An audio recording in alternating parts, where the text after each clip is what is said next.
আসসালামু আলাইকুম। প্রিয় দর্শক, আপনাদের সকলকে আমন্ত্রণ জানাচ্ছি। কেন জ্বালানি নিয়ে এত ভয়াবহ আশঙ্কার কথা চারদিক থেকে বলা হচ্ছে এবং সরকারও সেই সুরেই কথা বলছে, যদিও সরকারের কোনো কোনো মন্ত্রী বলছেন আমাদের জ্বালানি সংকট নেই, এটি কৃত্রিম সংকট, কিন্তু সরকার আবার বলছে মিটিং করে পরশুদিন তারেক রহমানের নেতৃত্বে যে বৈঠক হয়েছে সেখানে ওই বিষয়টি খুব গুরুত্বের সঙ্গে আলোচনা করা হয়েছে।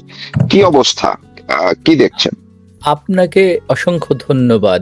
এই ব্যাপারটি আপনাকে এর আগে একটা অনুষ্ঠানে আমরা আলোচনা করেছি, জানেন। জি। একটা দেশের উন্নয়নের চাবিকাঠি যাকে বলা হয়, জ্বালানি, বিদ্যুৎ, জ্বালানি, এইটা হচ্ছে মূলত চাবিকাঠি। তারপরে হচ্ছে যোগাযোগ ব্যবস্থা।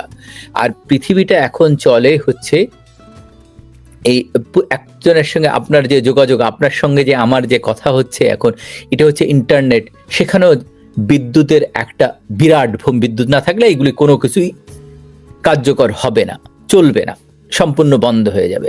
সুতরাং এই জিনিসটা মাথায় রেখেই একটা দেশ এগিয়ে যায়। বঙ্গবন্ধু কন্যা এই জিনিসটা মাথায় রেখেই যখন ক্ষমতা গ্রহণ করেছিলেন তখন এটা নিয়ে কাজ করছিলেন।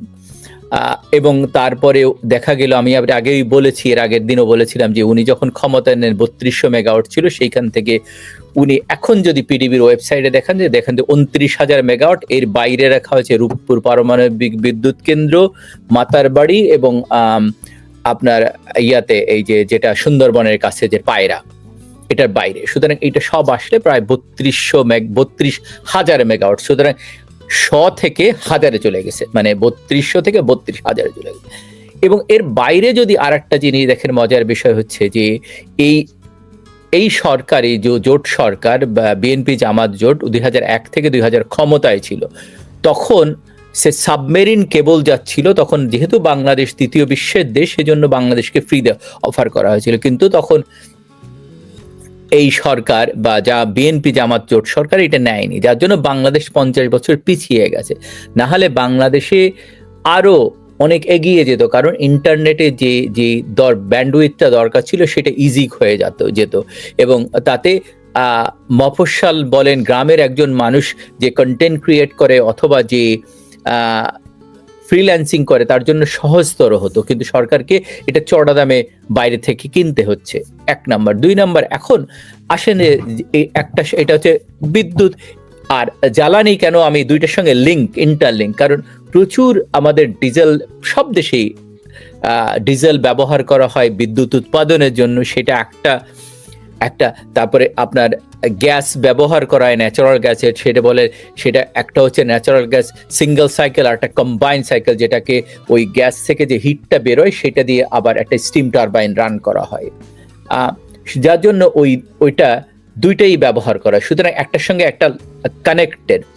এখন বাংলাদেশে যে গ্যাস উৎপাদন হয় এবং যে অন্য গ্যাস আসে, সেখান থেকে বাংলাদেশে জ্বালানি সমস্যার, যে বিশেষ করে পেট্রোল এবং অকটেনের সমস্যার থাকার কথা না, কারণ ইটস এ বাই প্রোডাক্ট।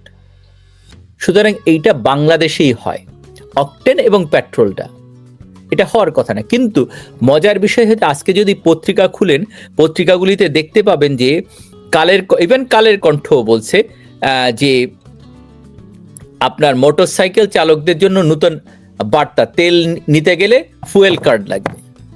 তার মানে বুঝতে পারছেন যে কি অবস্থা। তার মানে এই সরকার একটা ব্যর্থ, তার মানে তাদের এই ব্যাপারে কোনো অভিজ্ঞতা নেই। এই সরকারের আমলে 2001 থেকে 2006 সাল পর্যন্ত বিদ্যুতের জন্য আন্দোলন হয়েছিল, জানেন, যেখানে মাত্র 16 কোটি মানুষ বসবাস করত বাংলাদেশে।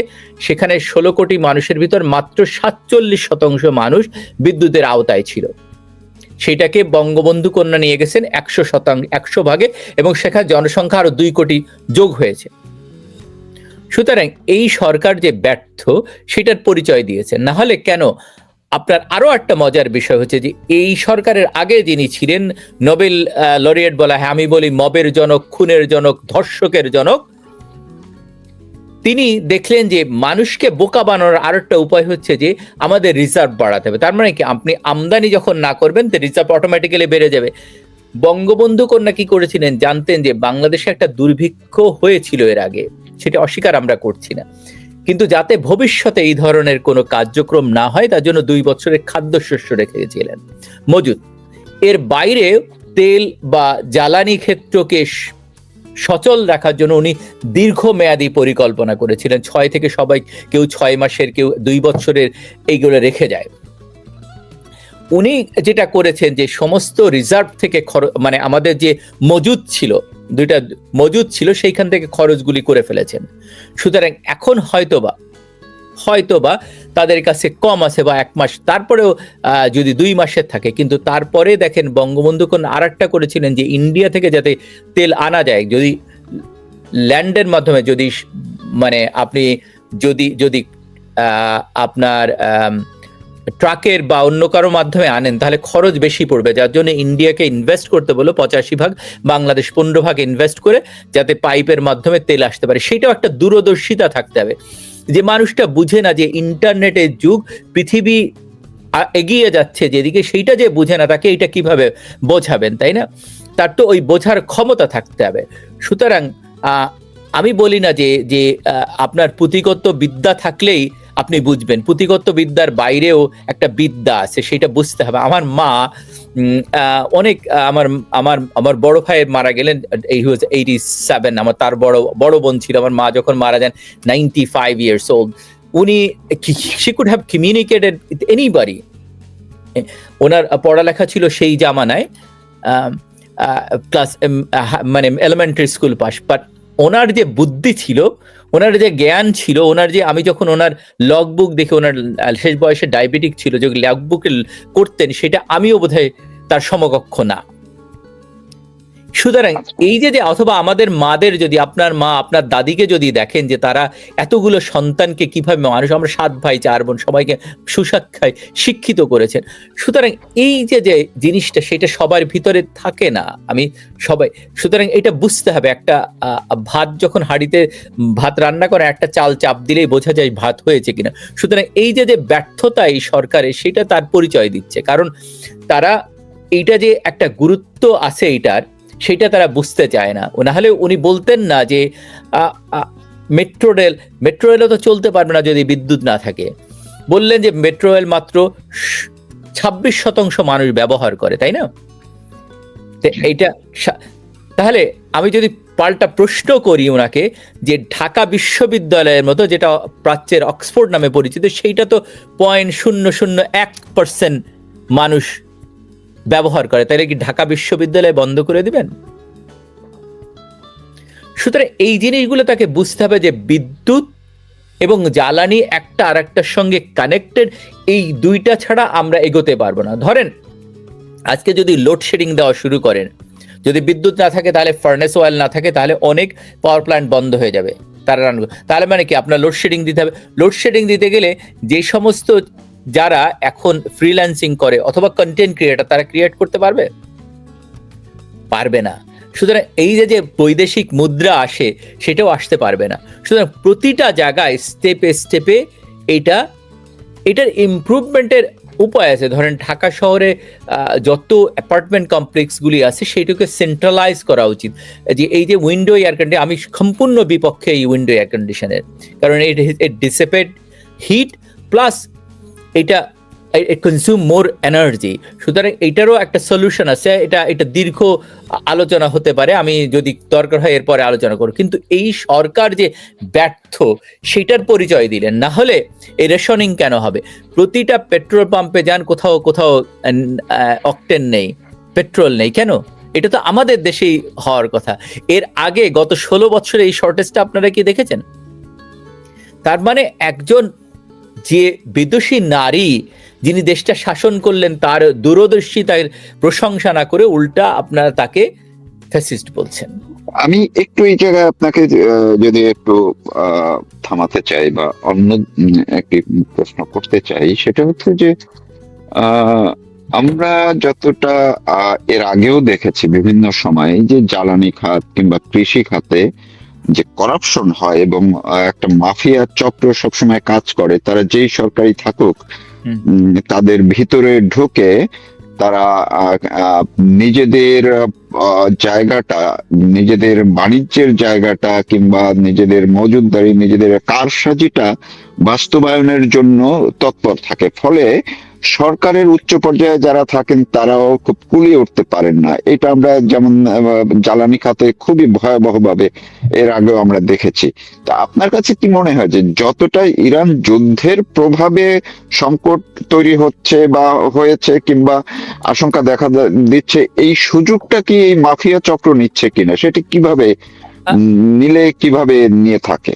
আচ্ছা, ইরান যুদ্ধের ডেফিনেটলি এফেক্ট আছে, কিন্তু আমরা তো ইন্ডিয়া থেকে তেল পাচ্ছি, তাই না? আর আমাদের মজুদ থাকার কথা, আর বললাম আমাদের গ্যাস আছে, সেখান থেকে অকটেন এবং পেট্রোলটা আসছে। সুতরাং এই যে মাফিয়া যদি থাকে, তাহলে বলতে হবে যে আমার ব্যর্থতা, আমি যিনি সরকার প্রধান, যিনি সরকার চালাবেন, তাকে তো এই ব্যাপারগুলি বুঝতে হবে। তথ্যমন্ত্রী বলেছেন সিন্ডিকেটের কথা, যে এগুলা সিন্ডিকেট বললে হবে না, সেইটাকে ধরেন আমি একটা উদাহরণ দিই। আপনি ঢাকা বিশ্ববিদ্যালয়ের ছাত্র ছিলেন, তাই তো? আমি ঢাকা ইউনিভার্সিটি ল্যাবরেটরি স্কুলের ছাত্র ছিলাম। তো আমাদের প্রিন্সিপাল ছিলেন রাজিয়া মতিন চৌধুরী, মতিন চৌধুরীর ওয়াইফ। তো আমি যখন ইন্টারমিডিয়েট পড়ি, তখন এরশাদের শাসন আমল।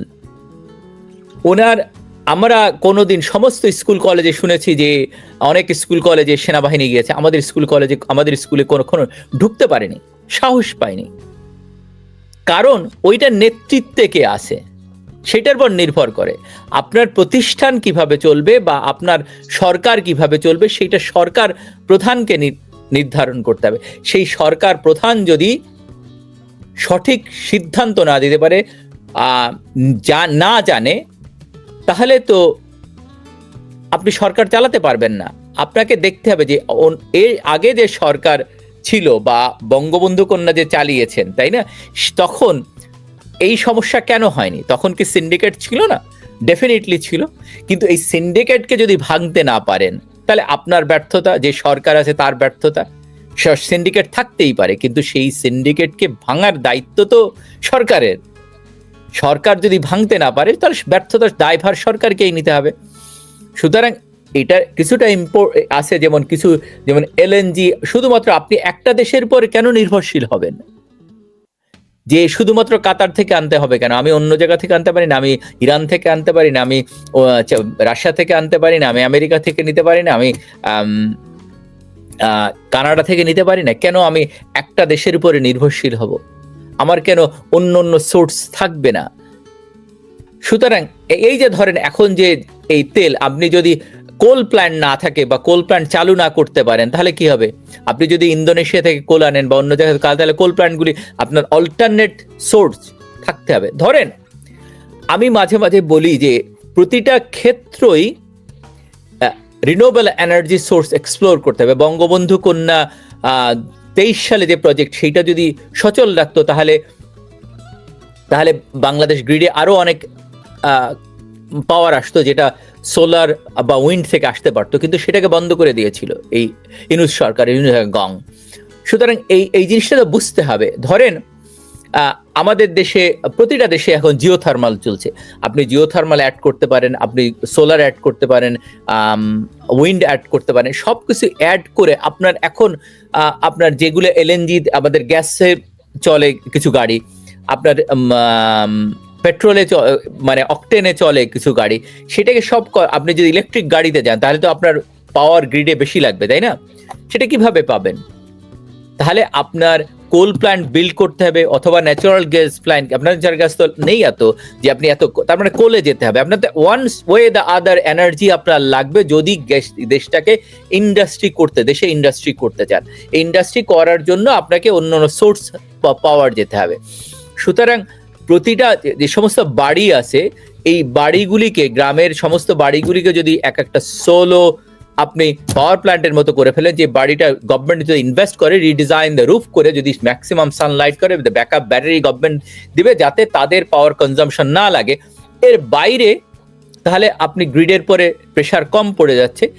তা আপনার তো দূরদর্শিতা থাকতে হবে, যে আপনি বলছেন যে আমি কেবল নিব না, কেবল নিলে অন্য আমার সমস্ত কিছু নিয়ে চলে যাবে। তো এইটা যিনি বলতে পারেন তার কাছ থেকে আমি কি আশা করতে পারি? কিছু আশা করতে পারি না। কিন্তু এইটা তো দেশকে আরো তাহলে আমি নিয়ে যাচ্ছে।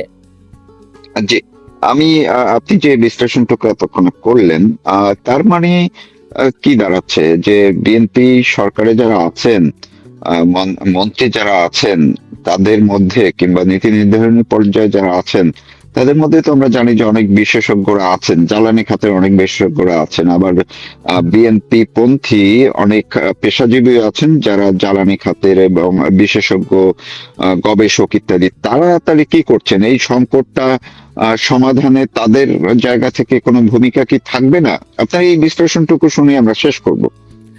এখন ধরেন আপনাকে একটা উদাহরণ দিতে হয়, বা ধরেন আপনার মনে থাকার কথা যে ইনুস অ্যান্ড গং যখন ক্ষমতায় আসলো তখন তার যে বিডার, তিনি বোধহয় এখনো আছেন, আশিক। জি জি, আশিক চৌধুরী। আশিক এই বাটপার, সে একটা চুক্তি করলো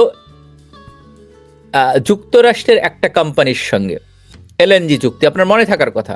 জি।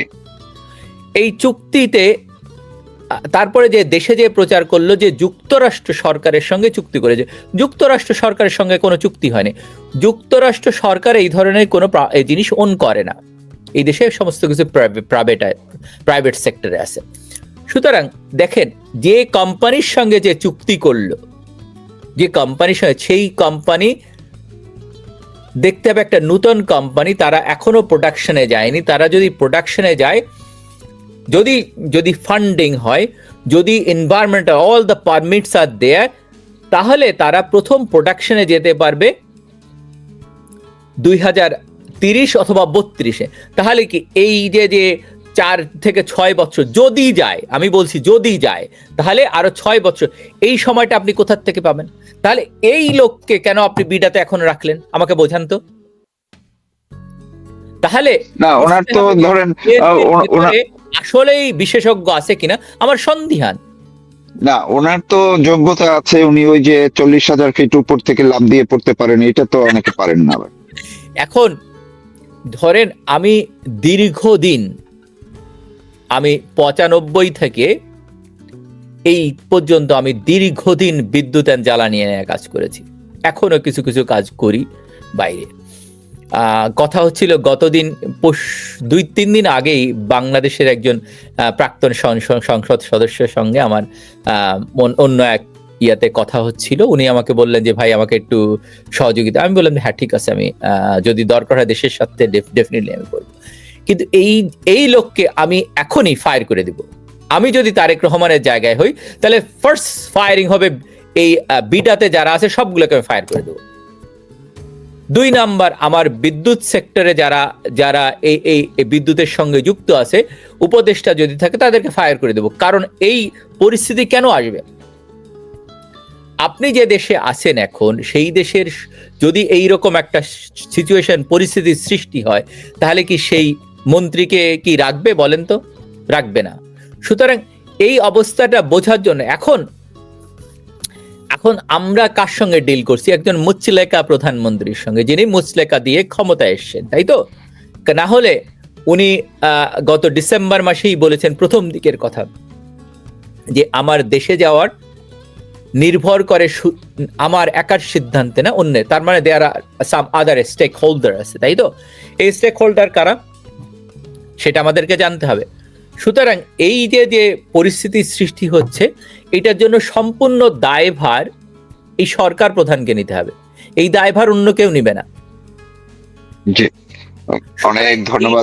এবং যখন এটা তো দেখেন অনেক চুক্তি হয়েছে, এই চুক্তিতে তারা সম্মতি দিয়েছে ক্ষমতায় যাওয়ার জন্য, তার মানে আপোষ করেছে। মাঝে মাঝে এই বিএনপি একটা ন্যারেটিভ দেওয়ার করে আপোষহীন। আমি কিছু মাঝে মাঝে বলি, মাঝে মাঝে প্রসঙ্গ এসে যায় বলে ফেলতেছি, যে একজন মানুষ আপনি দেখবেন, তারেক রহমানের একটা সাক্ষাৎকার আছে 81 সালে ওনার বাবা যখন মারা যান, যে ওনার বাবার পুরনো প্যান্ট কেটে ওনাকে প্যান্ট বানিয়ে দিয়েছেন, আছে না?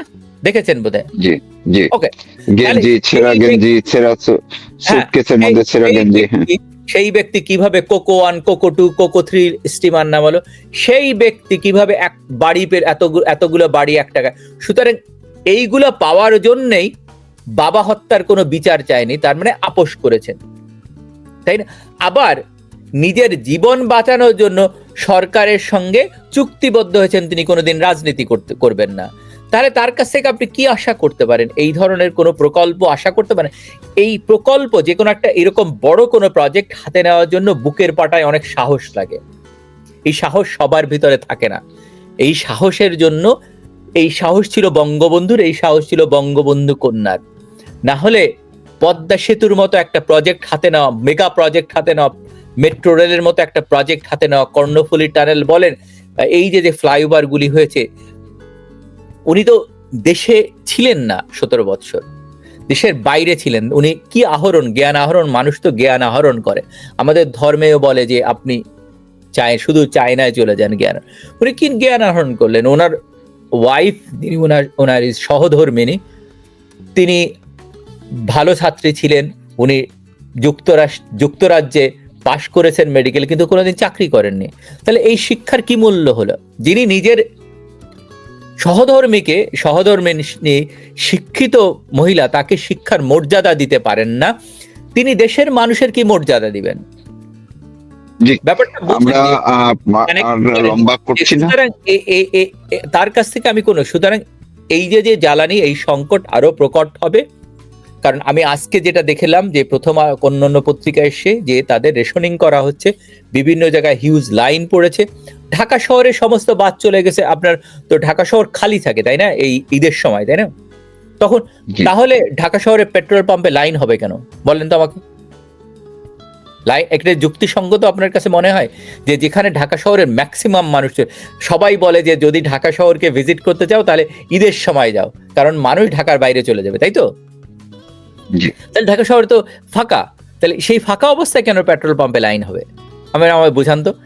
কারণ এই সরকার ব্যর্থ এই ব্যাপারগুলি জন্য, এইটার জন্য যে বুদ্ধি জ্ঞান লাগে সেইটা আমি বলবো তাদের নেই। না হলে এই অবস্থায় আমরা পড়ি না। আমাদের রিজার্ভ কেন মানে আমাদের মজুদ কেন বাড়ানো হলো না? যে কোনো পরিস্থিতি থেকে সামাল দেওয়ার জন্য আপনার মজুদ থাকতে হবে, 6 মাস বা 2 বছর এটা রাখতে হবে। যে কোনো পরিস্থিতি আসতে পারে, আপনার ন্যাচারাল ডিজাস্টার আসতে পারে। কেন আমরা সেদিকে হাঁটলাম না? কেন এখন দেশের মানুষকে, এখন যেমন জ্বালানি সমস্যা হচ্ছে, কয়দিন পরে বিদ্যুতের সমস্যা, তারা বিদ্যুতের সমস্যার ব্যাপারে সতর্ক করেছে না? তাহলে গত 16 বছরে আপনার তো আপনি লোডশেডিং দেখেননি ঢাকা শহরে। সুতরাং অনেক ধন্যবাদ আপনাকে, অনেক ধন্যবাদ। আমরা এখানে থামতে চাই। এই বিষয়টি আপনি যে বললেন খুবই গুরুত্বপূর্ণ, যে আসলে এই সরকার, যদিও অনেকে বলার চেষ্টা করেন যে নতুন সরকার এখনো হানিমুন পিরিয়ড পার হয়নি, কিন্তু যারা যখন ক্ষমতায় বসেছেন এর পরপরই যে সংকটটি সামনে এসছে, জ্বালানি সংকট, এবং এই সরকারের মধ্যে জ্বালানি বিষয়ে বিশেষজ্ঞরা আছেন, তারপরেও নিজেরা শুরুতেই খেই হারিয়ে ফেললেন। সুতরাং সামনে পরিস্থিতি আসলে কতটা ভয়াবহ হবে সেটি দেখার অপেক্ষায় থাকতে হবে। যেই বিশ্লেষণটুকু প্রকৌশলী জিয়া করিম করলেন, আপনারা দর্শক একটু তার কথাগুলো মনোযোগ সহকারে শুনে বোঝার চেষ্টা করবেন যে আসলে ভেতরে যদি শুধু দক্ষতা সততা থাকলেই হয় না, ভালো পরিকল্পনা প্রণয়নের জন্য যে আলাদা করে কিছু দক্ষতা দরকার, সেটি আসলে এই সরকার এখনো দেখাতে পারেনি, এবং এই জ্বালানি খাতে তারা মোটেই সেটি পারছে না। ফলে তিনি বারবারই বলেছেন ব্যর্থতার কথা। আমরা চাই যাই হোক, সরকার যাই করুক বা না করুক, অন্তত পক্ষে নতুন কিছু পরিকল্পনা নিয়ে বাংলাদেশের মানুষকে রক্ষার জন্য জ্বালানি খাতে জ্বালানি সংকট মোকাবেলায় ভালো কিছু পদক্ষেপ হবে, এইটা আমরা অন্তত পক্ষে আশা করি। কতটা সফল করতে পারবে সরকার সেটি কিন্তু জিয়া করিম বিশ্লেষণ করে বুঝিয়ে দিয়েছেন। সবাই ভালো থাকুন।